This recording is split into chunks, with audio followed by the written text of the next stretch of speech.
Oke, salam dan salam sejahtera dan pencerahan saya berkenaan dengan kenyataan yang dikeluarkan oleh Presiden PKR 2 hari yang lalu, yang mana dia kata bahawa beliau memilih kawasan pengkhianat untuk beliau bertanding, kemungkinan di Gombak. Dan mesej yang dia kata di sini, dia kata saya perlu memilih kawasan pengkhianat, saya perlu beri mesej bahawa pengkhianatan tidak boleh dimaafkan. Jadi kalau Datuk Seri Anwar Ibrahim nak bertanding di Gombak, saya rasa akar umbi dan juga penyokong-penyokong di luar sana amat setuju, kerana ramai rakyat tidak menyukai Datuk Seri Azmin Ali. Dan kita tahu mungkin kalau Datuk Seri Anwar Ibrahim bertanding di sana dan akhirnya berakhirlah kerjaya politik Azmin Ali dalam arena politik yang selama ini kita lihat bahawa dia telah pun mengkhianati partinya, yang mana kita boleh lihat apakah politik Azmin Ali ini akan berakhir pada PRU ke-15 ini nanti. Begitu juga kalau kita lihat kepada politiknya Zuraida. Zuraida juga diangkat, ditatang dalam PKR dan menerajui wanita dan akhirnya mengkhianat. Saya harap saudara Rafizi Ramli selaku timbalan Presiden PKR hari ini dapat bertanding di Ampang untuk kita rampas kursi Ampang dan juga rampas kursi Gombak daripada mereka ini. Kerana kalau kita letak tokoh yang mungkin tidak berapa kuat di sini, kita yakin bahawa mereka masih mempunyai pengaruh di sana. Tapi kalau kita letak tokoh kita yang betul-betul hebat, tokoh kita yang nombor 1, nombor 2, seperti apa yang kita lihat hari ini, saya yakin bahawa mereka akan tumbang. Dan kalau tidak pun kita letak Nurul Izzah di sana, tetapi saya rasa Nurul Izzah tetap mempertahankan parlimen dia yang ada hari ini. Tetapi Rafizi yang belum bertanding, saya rasa letak di Ampang. Dan Datuk Seri Anwar Ibrahim lawan Datuk Seri Azmin Ali di Gombak, dan kerusi lamanya itu diserah balik kepada yang punya yang lepas. Itu pada saya, kerana kita tahu Parlimen Position hari ini bawah pimpinan Datuk Seri Anwar Ibrahim sebagai ahli parlimen di situ, saya rasa sudah cukup kuat dan sudah cukup bagus.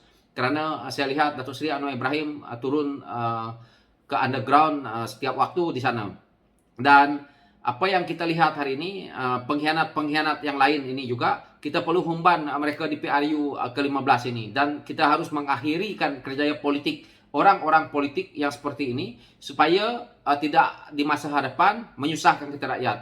Apa yang kita lihat hari ini di berlakunya langkah Sheraton itu, berlakunya pengkhianatan daripada parti-parti yang mana mereka-mereka yang melompat ini, sebenarnya ini membuatkan permasalahan kepada kita rakyat. Dilihat kita hari ini, mungkin sebelum COVID itu kita tidak merasa apa yang telah pun berlaku. Tetapi hasil pengkhianatan itu, kita telah pun berjaya menjadikan negara kita ini yaitu kerapuhan politik. Daripada kerapuhan politik itu mengakibatkan ekonomi. Ekonomi itu apa? Apa yang kita rasa hari ini, bahawa inflasi pun melambung, yang mana kita lihat barang-barang harganya naik. Serta kita lihat apabila ahli politik yang ada dalam kerajaan hari ini, mereka bertelagah sesama sendiri dengan merebut jawatan, kerana mereka mengambil alih kerajaan itu bukan daripada atas mandat rakyat. Jadi kepada apa yang saya lihat, lebih baik kita rakyat lepas ini melihat pemimpin yang betul-betul ada integriti untuk kita memimpin negara ini. Jangan kita lihat bahawa kerana kita terhutang budi. Sebenarnya kita rakyat tidak pernah terhutang budi kepada pemimpin kita, kerana kita yang melantik mereka, kita yang membayar gaji mereka, yang mana pemimpin kita ni kalau mereka nak kaya raya sekalipun, sebenarnya hasil daripada titik peluh kita rakyat ini. Kerana kita yang memilih mereka, kita yang berharap mereka ini menjalankan kerja dengan amanah. Tetapi pemimpin kita, dia terbalik. Apabila mereka jadi pemimpin, mereka menindas kita. Mereka merasa ego. Malah kita lihat mereka datang menggunakan jentera kerajaan, mereka ada bodyguard, mereka ada pemandu, kita nak datangkan mereka dengan kapet merah. Ini adalah budaya yang dah terbalik, dah songsang. Sebenarnya pemimpin patut menghargai kita, patut menghormati kita sebagai rakyat ini, kerana kita yang angkat mereka. Tetapi apa yang kita lihat hari ini dah terbalik.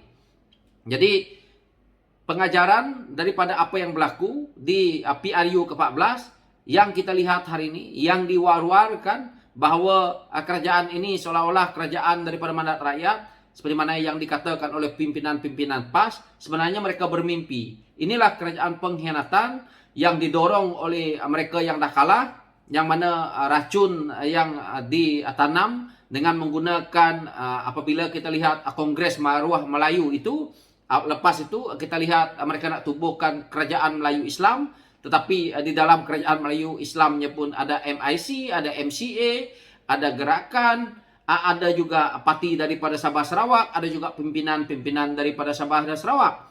Jadi kekuatan parti politik yang ada hari ini seperti UMNO, seperti Bersatu, mereka tidak ada kekuatan. Cuma apalagi PAS, cuma mereka tinggal lagi gabungan ini, mereka harap kekal disebabkan oleh GPS yang ada. Jadi kita rakyat harus melihat bahawa lepas ini kita harus memberi mandat, kita harus menyokong kepada Pakatan Harapan itu agar mereka memperolehi majoriti kerusi yang cukup untuk membentuk kerajaan, dan akhirnya kita boleh nobatkan orang seperti Datuk Seri Anwar Ibrahim menjadi Perdana Menteri, dan kita boleh meletakkan tokoh-tokoh hebat kita di kementerian-kementerian yang ada ni.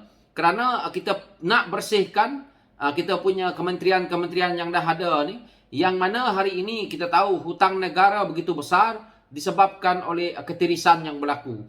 Ketirisan yang berlaku adalah disebabkan oleh pemimpin-pemimpin yang telah pun kita pilih, tetapi mereka dah curang dengan mandat yang kita bagi, iaitu melompat parti kerana mereka nak merompak duit negara ini.